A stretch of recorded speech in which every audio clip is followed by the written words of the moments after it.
ಎಲ್ಲದಿಂದ ದೂರ ಇದ್ದಂತ ರಾಜಕಾರಣಿ ಇವತ್ತು ದಿಢೀರ್ ಅಂತ ಒಂದು ಚಿಕ್ಕದಾದ ಪೆಟ್ಟಿಗೆ ಅಂಗಡಿಯಲ್ಲಿ ಟೀ ಕುಡಿತಾ ಇರೋದನ್ನ ನಾನು ನಿಮ್ಗೆ ತೋರ್ಸೋದಕ್ಕೆ ಇಷ್ಟಪಡ್ತೀನಿ. ಹಾಗೆ ಜೂಮ್ ಮಾಡಿ ಅಲ್ಲಿ ನೋಡಿ.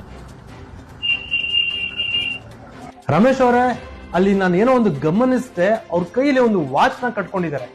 ಆ ವಾಚ್ ನ ಬ್ರ್ಯಾಂಡ್ ಯಾವುದು ಮತ್ತೆ ಅದ್ರ ಬೆಲೆ ಎಷ್ಟು ಅಂತ ಏನಾದ್ರು ಹೇಳೋದಕ್ಕಾಗತ್ತಾ? ಬಹುಶಃ ಅದು 1-1.5 ಲಕ್ಷ ಅಷ್ಟು ಬೆಲೆ ಬಾಳ ಅಂತ ವಾಚ್ ಇರಬಹುದು ಅನ್ಸುತ್ತೆ ಅದು.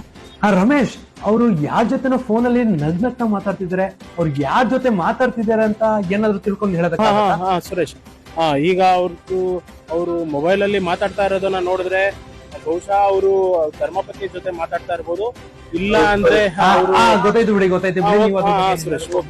ರಮೇಶ್, ನೀವು ಹೇಳಿದ್ರಿ ಅವರು ನೆಡ್ಕೊಂಡು ಹೋಗ್ತಾ ಇದಾರೆ ಅಂತ.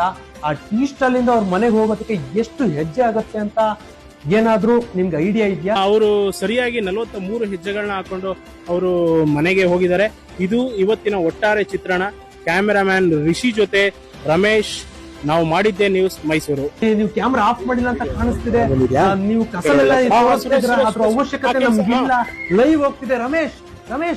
ಸುರೇಶ್, ದಯವಿಟ್ಟು ಕ್ಷಮಿಸ್ಬೇಕು, ನಾವು ಇದನ್ನ ಮಿಸ್ ಆಗಿ ತೋರಿಸ್ತಿದೀವಿ. ನಮ್ಮ ನ್ಯೂಸ್ ಚಾನೆಲ್ ನೋಡ್ತಾ ಇರೋಂತ ಜನಗಳು ದಯವಿಟ್ಟು ಇದ್ರ ಬಗ್ಗೆ ಎಲ್ಲ ತಲೆ ಕೆಡಿಸ್ಕೋಬೇಡಿ. ಕ್ಯಾಮೆರಾಮ್ಯಾನ್ ರಿಷಿ ಜೊತೆ ರಮೇಶ್, ನಾವು ಮಾಡಿದ್ದೆ ನ್ಯೂಸ್ ಮೈಸೂರು.